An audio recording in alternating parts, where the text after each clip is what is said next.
উপস্থিত হাজিরিন, আমি অতি মূল্যবান কোরবানির কিছু মাস আলা পেশ করব এখানে।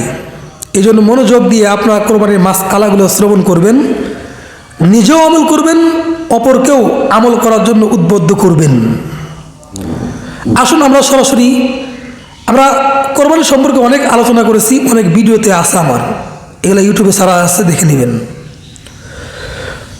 তো আমরা আজকে মূল পয়েন্টে যাব, শুধু মাস আলা বলে যাব, যেগুলো মাস আলা আমাদের সমাজে খুবই প্রচলন, খুবই প্রয়োজন দেখা দিয়েছে। এক নম্বর মাসালা, কাদের উপরে কোরবানি ওয়াজিব? আমরা যারা আছি ধনী গরিব, তো এদের মধ্যে কোরবানিটা ওয়াজিব কার উপরে?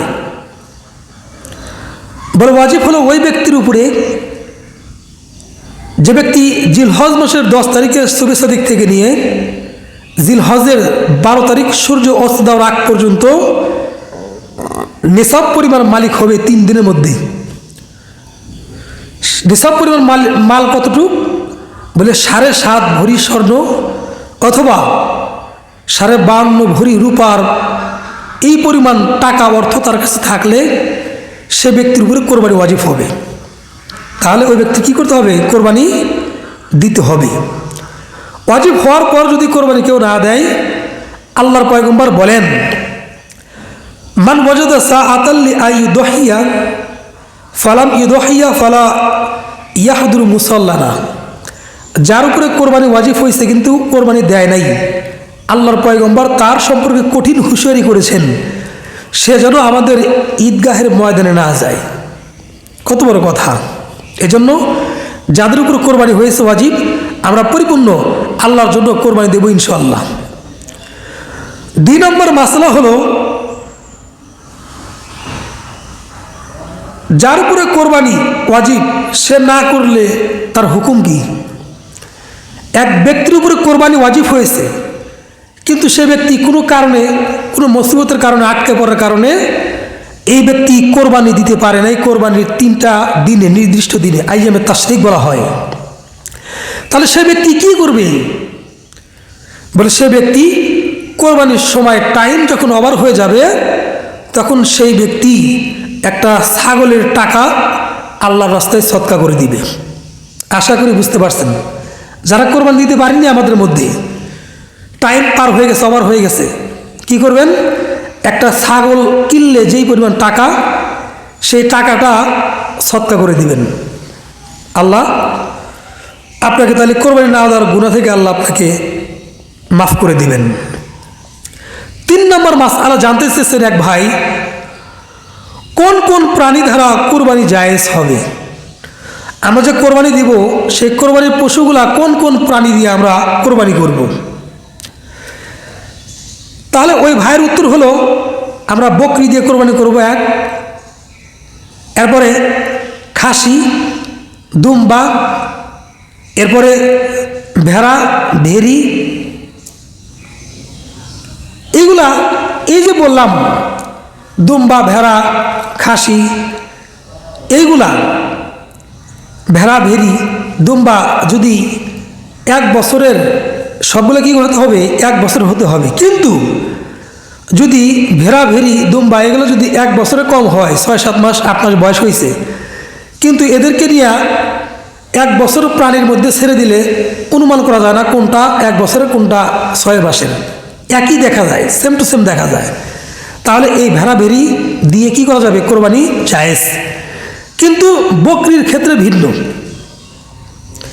বকরি ক্ষেত্রে ভিন্ন, এটা পরিপূর্ণ 1 বছরই হতে হবে। 1 বছর না হলে এটা দিয়ে কোরবানি জায়েজ হবে না। 5 নম্বর মাসআলা, ল্যাংড়া প্রাণীর হুকুম কি? আপনার কাছে একটা পশু আছে, যে পশুটা হাঁটতে পারে না, তার বিধান কি? সে 3 পায়ে চলে, 4 পায়ে চলতে পারে না, অথবা সে ভালো করে হাঁটতে পারে না, আস্তে আস্তে হাঁটে, তার বিধান কি? ভালো করে শুনবেন। আপনার কাছে একটা পশু আছে, আপনি চাইতেছেন এটা আল্লাহর রাস্তায় কোরবানি দিবেন।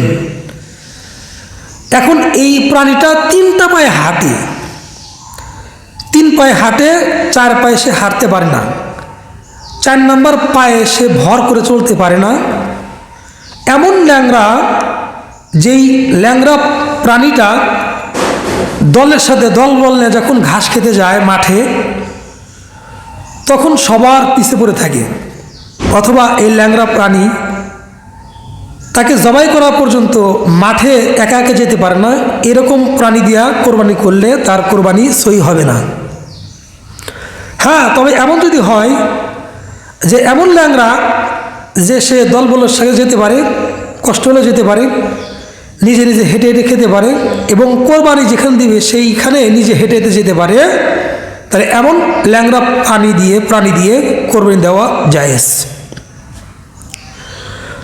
6 নম্বর মাসআলা, দাঁত একটাও নাই, এই প্রাণীর হুকুম কি?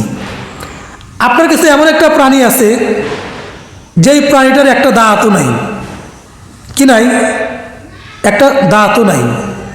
যেমন গরুর বয়স প্রায় 2 বছরের কাছে হয়ে গেছে, 2 বছর হয়ে গেছে, 2 বছর গরুর সময় হয়ে গেছে, কিন্তু দাঁত ওঠে নাই, তাহলে এমন প্রাণী হুকুম কি?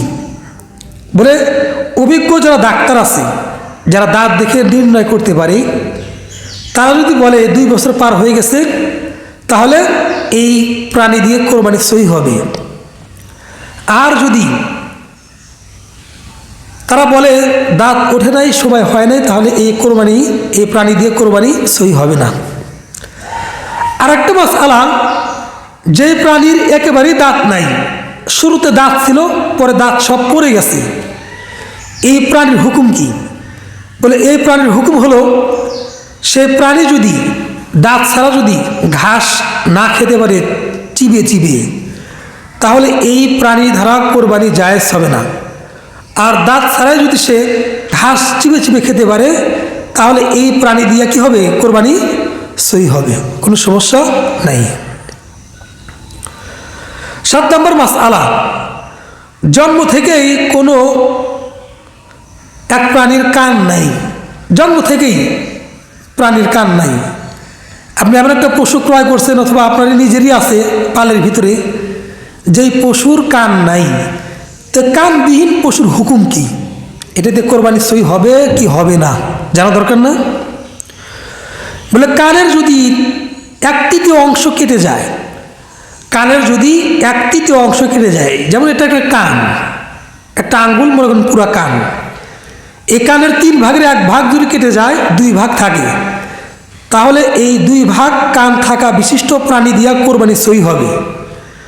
কিন্তু যদি 1/3 অংশ মানে বেশি কেটে যায়, 2 ভাগই প্রায় কেটে গেছে, আর একটু আছে, একটু কান ছিদ্র রয়েছে, একটু কেটে গেছে গা, এর দ্বারা কোনো সমস্যা নাই, এই প্রাণী দ্বারা কি হবে? কোরবানি সহি হবে, কোনো সমস্যা নাই। কিন্তু জন্ম থেকেই যদি কান না থাকে একেবারে, তাহলে এই প্রাণী দিয়া কোরবানি সহি হবে না। আশা করি বুঝতে পেরেছেন। 8 নম্বর মাসআলা, মূল গোড়া থেকে শিং একেবারে উঠে গেছে, তার হুকুম কি?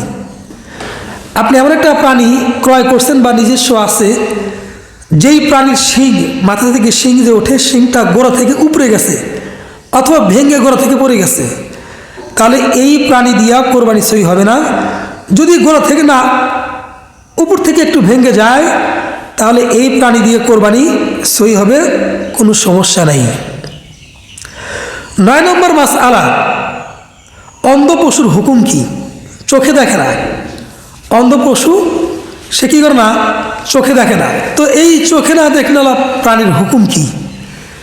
বলে এই প্রাণীর সামনে যদি ঘাস দেওয়া হয় খাওয়ার জন্য, কিন্তু সেই গরু এমন অন্ধ যে অন্ধর কারণে সে ঘাস চোখে দেখতে পারে না, খেতে পারে না, দেখেই না, তাহলে এমন প্রাণী দিয়া কোরবানি দিলে কোরবানি সহি হবে না।